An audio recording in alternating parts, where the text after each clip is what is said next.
मेरे शौहर को बैरून मुल्क गए 10 साल गुजर चुके थे। मेरे शौहर का कज़न हमारे साथ रहता था। वो अक्सर मुझे हसरत भरी निगाहों से देखता। एक रात वो अचानक मेरे कमरे में। मेरा नाम नौरीन है, मैं एक गरीब घराने से ताल्लुक रखती हूँ। ये मेरी जिंदगी की सच्ची कहानी है। रात का वक्त था, सारे अपने अपने कमरों में सो रहे थे। गर्मी इतनी थी कि कम होने का नाम नहीं ले रही थी। कमरे में चलते पुराने पंखे भी अब अपनी ताकत हो चुके थे। कमरे की खिड़की खुली हुई थी कि शायद इस तरह गर्मी का असर कम हो सके और बाहर से चलती हवा का झोंका इधर आ जाए। गर्मी ज्यादा होने की वजह से मुझे नींद नहीं आ रही थी। मैं बेध्यानी से लेटी हुई थी। अचानक कोई खिड़की से अंदर आया। अंधेरा होने की वजह से मैं डर गई और अभी चीखना ही चाहती थी कि कमरे का बल्ब रोशन हो गया। मैंने देखा तो असद था। असद मेरे शोहर का कज़न था और 4 साल से इस घर में रह रहा था। मैं उसकी बहुत इज्जत करती थी। मेरा शोहर बैरून मुल्क मुकीम था। उसको कोई 10 साल से ज्यादा का अरसा हो गया था। उसकी गैर मौजूदगी में असद ने हर मुश्किल में हमारा साथ दिया।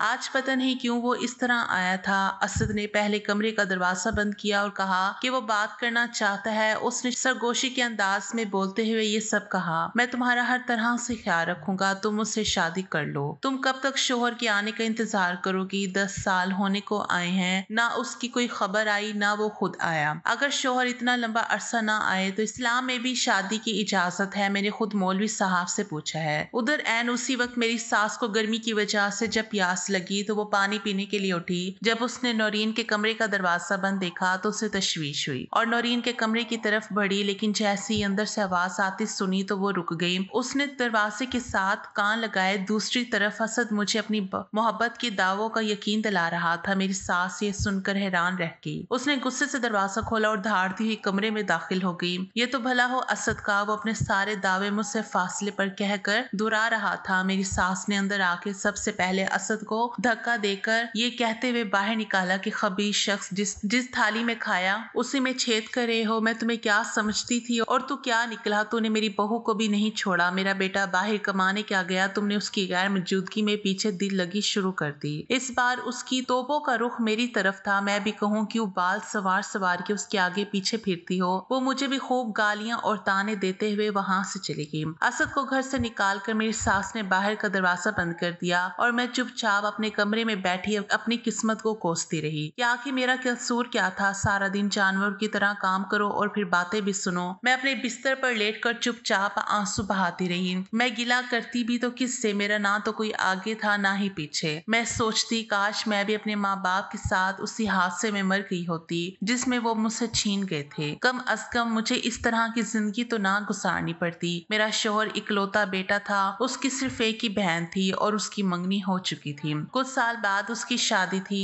इस वाक़ये के बाद मेरी सास ने मुझ पर कड़ी नजर रखी थी कि मैं कहीं भाग ना जाऊं, बल्कि कैदियों की तरह मेरे साथ चिपकी रहती थी। एक दिन जब मेरी सास और नंद दरवाजे को बाहर से ताला लगा के गाँव में किसी के घर गई थी, असद दीवार पलांग कर मेरे घर आ गया। मैंने उसको समझाया कि क्यों तुम मुझे भी घर से निकलवाओगे, मेरी ये रही सही इज्जत बाकी रहने दो। लेकिन वो तो मोहब्बत की पींगा बड़े जोरों से झूल रहा था। अब मुझे उसके ये दावे अच्छे लगने लगे थे। मैंने भी गौर नहीं किया और बरामदे में खड़े होकर उसकी बातें सुनने लगी। वक्त गुजरने का पता ही नहीं चला और बाहर से ताला खुल गया। मेरी सास जल्दी घर वापस आ गई। असद ने घबरा कर घर की दीवार पलांगी और बाहर चला गया। लेकिन मेरी सास ने असद को घर से जाते हुए देख लिया था। वो तो हाथ से जा चुका था। मेरी सास ने मुझे मारना शुरू कर दिया और कहा कि यार को तुमने फिर बुला लिया, रह नहीं सकती ना इससे मुलाकात किए बिना। आज मैं अपने बेटे को शिकायत करती हूँ, अपनी बीवी को संभालो या फिर इसे तलाक दे दो। मैंने उसकी मिन्नत समाजत करना शुरू कर दी कि मेरे शोहर को ना बताना, मैं दोबारा कभी असद से नहीं मिलूंगी। वो अंदर तक मुझे मारती हुई ले आई। दरवाजा बाहर से बंद कर दिया। सुबह का मुझे बंद किया और रात के 9 बज गए थे। भूख प्यास से मेरा बुरा हाल था। 2-4 बार आवाजें भी दी लेकिन बाहर से कोई जवाब नहीं आया। रात को मेरी नंद ने चुपके से मेरा दरवाजा खोला और मुझे खाना ला के दिया। अगले दिन मेरी सास ने 1000 बातें बता के और दलीलें देकर मुझे कमरे से निकाला, लेकिन अब उनका रवैया मेरे साथ और खराब हो गया था। कभी कभी तो मुझे लगता था कि असद बिल्कुल ठीक कहता है, मुझे अब यहाँ से निकल जाना चाहिए। लेकिन फिर मैं ये सोचती कि अगर मेरा शौहर आ गया तो मैं उसे क्या जवाब दूंगी। ये सोचते सोचते मेरी ना जाने कब आंख लगी। असद ने अपने जानने वालों से मेरे शौहर के काम के बारे में और उसकी मसरूफियात के बारे में मालूमात लेना चाही, लेकिन किसी को भी कुछ मालूम ना हो सका। इस तरह वहाँ कोशिश बेकार साबित हुई। मैंने तंग आकर अपनी सास को एक दिन कहा, आखिर ऐसे भी क्या मुलाजमत कि वो राब्ता ही नहीं नहीं कर सकता। उसने पहले से ही बनी बनाई दलीलें देना शुरू कर दी। वो मुझसे कहने लगी 100 काम होते हैं, 2 माह पहले मुझे उसका खत आया था, मैं तुम्हें बताना भूल गई। उसने कहा था मैं जल्दी आने की कोशिश करूंगा। मैं उसकी बातों में नहीं आई। मुझे इस बार उसकी बातों पर यकीन नहीं आया। मैंने दिल में सोचा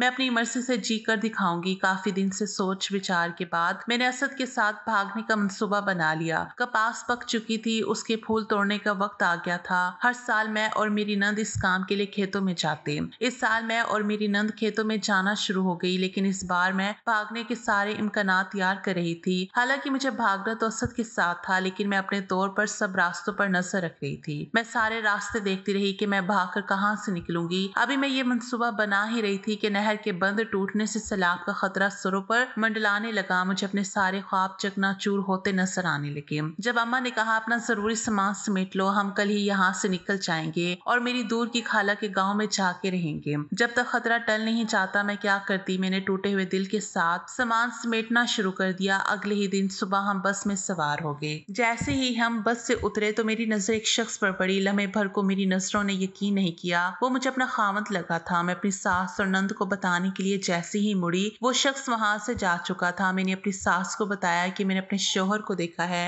अम्मा ने बात सुनी अनसुनी करते हुए कहा कि तुम्हें गलत फहमी हुई है, वो यहाँ कहाँ से आ गया। वो ये कहकर आगे बढ़ गई। मैं भी उसके पीछे बेध्यानी से सोचते हुए चल दी कि मुमकिन है दिखने में गलती हुई है। अपनी सास की खाला के घर हम 15 दिन रहे। जैसे ही सैलाब का खतरा टला हम दोबारा अपने घर चले गए। पीछे शायद असद आया, लेकिन ताला देकर वो दोबारा चला गया होगा। पहले वो किसी ना किसी बहाने हर हफ्ते आ जाया करता था और मौका पाकर अपनी मौजूदगी का एहसास भी दिलवाया करता था। लेकिन इस बार हमारे वापस आने के बाद 1 माह गुजर था, लेकिन असद का कहीं नामो निशान नहीं था। मेरी इस अजाब से निकलने की मेरी इकलौती उम्मीद खत्म होती नजर आ रही थी। मुझे लगने लगा था कि शायद असद के सर से मोहब्बत का भूत उतर गया होगा। फिर किसी जानने वाले से पता चला कि असद का एक्सीडेंट हो गया है और वो अस्पताल में है। मेरा दिल न जाने क्यों बेचैन हो गया। मैं उससे मोहब्बत करने लगी थी या इसलिए कि उसके जख्मी होने का गम मना रही थी कि वो मुझे जहन्नुम से निकाल कर ले जाएगा। मेरी सास तक जब ये खबर पहुंची तो उसने गुस्से भरे लहजे में कहा कि हमें क्या, मर जाए। उसके दिल से अभी भी गुस्सा कम नहीं हुआ था। मैं असद के तंदुरुस्त होने की दुआ करती रही। 1 माह बाद अचानक असद मुझसे मिलने आ गया। मैंने वक्त जाया किए बगैर उसे कहा कि मैं तुम्हारा साथ देने के लिए तैयार हूँ, मुझे यहाँ से कल ही भगा कर ले जाओ। मैं तुम्हारा कल रात को घर की पिछली तरफ इंतजार करूंगी। मैं बहुत खुश थी कि इस मुसीबत से